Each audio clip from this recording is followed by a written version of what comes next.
Hello everyone, good morning, good afternoon, good evening to all of you and a most welcome to my YouTube channel. So dear learners, आज की इस class में हम discuss करेंगे earthquake के बारे में. ओके, लास्ट प्रीवियस लेक्चर में हमने इंटीरियर ऑफ द अर्थ जो है उसमें कुछ इंपॉर्टेंट चीज़ें डिस्कस की थी, जैसे अर्थ के इंटीरियर में कुछ डिफरेंट सोर्सेज को डिस्कस किया था जिनके थ्रू हम इंटीरियर की इंफॉर्मेशन ले सकते हैं.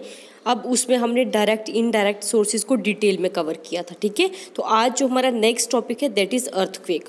तो चलिए स्टार्ट करते हैं. ओके, तो सबसे पहले तो हम अर्थक्वेक का मीनिंग देखेंगे कि अर्थक्वेक होता क्या है.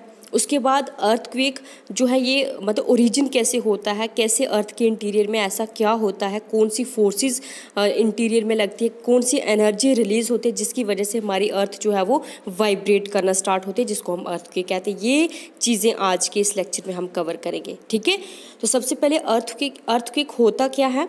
अर्थक्वेक हम कहते हैं sudden shaking of the earth और sudden vibration of the earth. ठीक है, जब हमारी अर्थ सडनली क्या करती है, वाइब्रेट करना स्टार्ट कर देती है. ठीक है, उसको हम क्या कहते हैं, अर्थक्वेक. अर्थक्वेक बेसिकली क्या है, एक नेचुरल इवेंट है. ठीक है, नेचुरल इवेंट क्या होता है कि जो नेचुरली अक्कर हो रहा है, मतलब इसमें मेन का कोई भी रोल नहीं है. इसमें नेचुरली कुछ ऐसी मतलब फोर्सेस लग रही हैं, नेचुरली कोई ऐसा फिनोमेना यहाँ पे क्रिएट हो रहा है जिसकी वजह से हमारी अर्थ जो है वो वाइब्रेट करना स्टार्ट करती है, इसलिए इसको नेचुरल इवेंट कहा है. ठीक है, अब अर्थक्वेक आता किस वजह से है. ठीक है, ये काज होता है हमारी अर्थ के इंटीरियर में एनर्जी एक रिलीज़ होती है. वो क्यों होती है, कैसे होती है, वो मैं आपको इसी लेक्चर में कवर करवाऊंगी. एनर्जी रिलीज़ होती है जिससे क्या होता है कि हमारे अर्थ के इंटीरियर में कुछ वेव्स जनरेट होना स्टार्ट हो जाती हैं. वो जो वेव्स जनरेट होती हैं वो ट्रैवल करती हैं ऑल द डायरेक्शंस में, और वही वेव हमारी अर्थ की सरफेस तक भी आ जाती हैं. फिर उससे हमारी अर्थ क्या होती है, वाइब्रेट करना स्टार्ट हो जाती है. उसकी वजह से हम अर्थक्वेक काज होता है. ठीक है, तो ओवरऑल उन वेव्स को हम क्या कहेंगे, सिस्मिक वेव्स. क्या कहेंगे उन वेव्स को, सिस्मिक वेव्स भी कह सकते हैं, अर्थक्वेक वेव्स भी कह सकते हैं. ठीक है, अब ये जो सिस्मिक वेव्स या फिर अर्थक्वेक वेव्स हैं ये हमें कंप्लीट पिक्चर प्रोवाइड करती हैं अर्थ के इंटीरियर का. अभी मैंने आपको पीछे इनडायरेक्ट सोर्सेज में बताया था कि जो सिस्मिक वेव्स हैं वो हमारे अर्थ के इंटीरियर की हमें इनडायरेक्टली इन्फॉर्मेशन देते हैं. कैसे, जब सिस्मिक वेव्स जो हैं वो अर्थ के इंटीरियर में जनरेट होती हैं, डिफरेंट डायरेक्शन में ट्रेवल करती हैं, अर्थ की सरफेस तक आती हैं, तो यहाँ पे एक इंस्ट्रूमेंट जो होता है उसका यूज़ किया जाता है, दैट इज़ सिस्मोग्राफ. वो सरफेस के ऊपर रखा जाता है. वो सिस्मोग्राफ क्या करते हैं, सिस्मिक वेव्स को रिकॉर्ड कर लेता है. ठीक है, जब वो रिकॉर्ड करते हैं तो वेव किस डायरेक्शन में मूव कर रही है, कितनी वेलोसिटी के साथ मूव कर रही है, क्या है, उन सभी चीज़ों से हम अर्थ के इंटीरियर को जान सकते हैं कि हमारे अर्थ के इंटीरियर में क्या है. ये सारी चीज़ें मैं आपको बताऊंगी नेक्स्ट कि ये सब कैसे होता है. ठीक है, तो आप अभी इतना याद रखेंगे कि सिस्मिक वेव्स जो होती हैं वो हमें एक कंप्लीट पिक्चर प्रोवाइड करती है किसका, अर्थ के इंटीरियर को लेके. ठीक है, उसके बाद हम यहाँ पे सबसे पहले इंपॉर्टेंट चीज़ ये देखेंगे कि हमारी अर्थ वाइब्रेट करती क्यों है, क्या रीज़न है वाइब्रेट करने का. ठीक है, उसके पीछे रीज़न क्या है कि हमारी अर्थ के नीचे क्या है. पहले तो आप यहाँ पे ये चीज़ समझोगे, ये हमारी अर्थ की सरफेस है. ठीक है, इसके इंटीरियर जो हमारा लिथोस्फीयर लेयर है जहाँ पे रॉक्स है. ठीक है, वो रॉक्स कुछ इस तरह से हैं जिनको हम लिथोस्फेरिक स्लैब कह रहे हैं. ठीक है, ये जो लिथोस्फेरिक स्लैब है ये कभी भी एक जगह पे स्टेशनरी नहीं रहते हैं, ये मूव करते रहते हैं. ठीक है, मूव कैसे करते हैं, या तो ये स्लैब एक दूसरे की ओर आएंगे, कन्वर्ज करेंगे, या एक दूसरे से दूर जाएंगे, डाइवर्ज करेंगे, या फिर एक दूसरे के पैरेलल मूव करेंगे. तो उससे क्या होता है कि जो लिथोस्फेरिक स्लैब जो मैंने कहा कि रॉक के ही पीसेस हैं जिनको हम प्लेट्स भी कह सकते हैं. ये नेक्स्ट आपका जो चैप्टर है वो पूरा इसी पे है. ठीक है, प्लेट्स.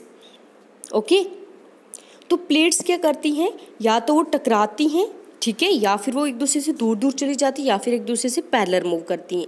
तो तब क्या होता है कि जब एक दूसरे के पास आती है, तब जब टकरा जाती हैं तो उससे क्या होता है, उससे यहाँ पे एक एनर्जी रिलीज़ होती है. ठीक है, वो जो एनर्जी रिलीज़ होती है इसमें वो एनर्जी क्या करती है, वही एनर्जी यहाँ पे डिफरेंट वेव्स को जनरेट कर देती है। ये चीज़ आप याद रखना, ठीक है। रॉक्स के अंदर ये जो यहाँ पे लिखा हुआ है ना फॉल्ट वही है कि एक जो रॉक है जब वो ऐसे बीच से टूट जाती है तो यहाँ पे 2 पार्ट्स पे डिवाइड हो रही है। जो सेंटर वाला पार्ट है इसको हम फॉल्ट कहेंगे, जहाँ पे क्रैक पड़ा हुआ है। अब ये जो पार्ट है ये इसके ऊपर क्या करेगा, स्लाइड करेगा, ठीक है। स्लाइड करेगा मीन्स ये इसकी ओर आ रहा है, ये इसकी ओर जा रहा है, ठीक है। स्लाइड करेगा तो वहीं से क्या होगा, वहीं से फोर्स ऑफ फ्रिक्शन काज होगी। उसी फोर्स ऑफ फ्रिक्शन से क्या होगा, यहाँ पे एनर्जी रिलीज होगी। जब एनर्जी रिलीज होगी तो वही एनर्जी क्या करेगी, वेव्स को जनरेट करेगी जो ट्रेवल्स करेंगी ऑल डायरेक्शंस में, ठीक है। अब वो जो एनर्जी रिलीज हो रही है सबसे पहले जिस पॉइंट से एनर्जी रिलीज होती है उस पॉइंट को हम क्या कहते हैं, फोकस, जिसको हाइपोसेंटर भी कहा जाता है। जो अर्थ के इंटीरियर में जहाँ पे सबसे पहले एनर्जी रिलीज होती है दैट इज़ फोकस, ठीक है। उसके बाद उसी फोकस के अबव जब वो एनर्जी रिलीज होती है तो डिफरेंट वेव्स को जनरेट करती है ना। जब वही वेव्स सबसे पहले अर्थ की सरफेस तक पहुंचती हैं, जिस पॉइंट से सबसे पहले अर्थ की सरफेस तक आएंगे उस पॉइंट्स को हम एपिसेंटर कहेंगे। जो सीधा लाई करता है फोकस के अबव, वर्टिकली लाई करता है फोकस के अबव, उसको हम एपिसेंटर कहेंगे, ठीक है। अब यहाँ पे डिटेल में आपको ये चीज़ पूछ सकते हैं, वेरी शॉर्ट में पूछा जा सकता है क्वेश्चन कि हाइपोसेंटर क्या है, एपिसेंटर क्या है, ठीक है। तो आप इसको डिफाइन भी करेंगे, ठीक है। हाइपोसेंटर वो पॉइंट है, वो प्लेस है अर्थ की सरफेस के अंदर जहाँ पे सबसे पहले वाइब्रेशन स्टार्ट होती है। जिस पॉइंट से, उस पॉइंट को हम क्या कह रहे हैं, हाइपोसेंटर या फिर फोकस, ठीक। नेक्स्ट एपिसेंटर क्या है, एपिसेंटर वो प्लेस है जो फोकस के अबव वर्टिकली लाई करती है अर्थ की सरफेस पे, जहाँ पे सबसे पहले वो वेव्स आके पहुँचती है, दैट इज़ एपिसेंटर, ठीक।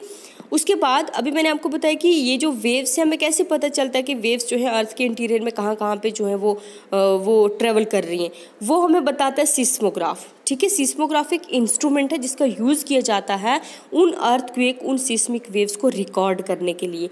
और यही जो सिस्मोग्राफ में जो वेव्स रिकॉर्ड की जाती हैं, इन्हीं सिस्मिक वेव्स के थ्रू हम अर्थ के इंटीरियर की इन्फॉर्मेशन भी लेते हैं, ठीक है, कि हमारे अर्थ के इंटीरियर में है क्या। इस डायग्राम में अब आप अच्छे से समझेंगे कि कैसे अर्थक्वेक काज होता है, हमारी अर्थ वाइब्रेट कैसे करती है।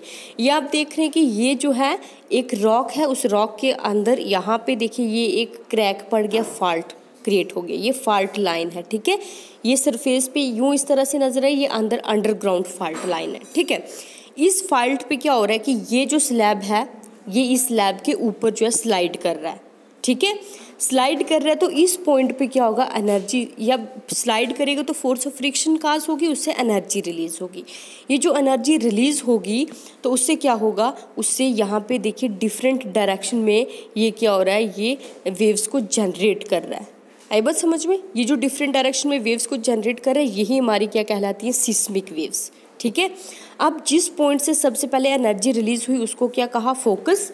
जो हमारी अर्थ की सरफेस पे जब सबसे पहले ये पहुंची सिस्मिक वेव्स, ठीक है, जो फोकस के वर्टिकल लाई कर है, दैट इज एपिसेंटर।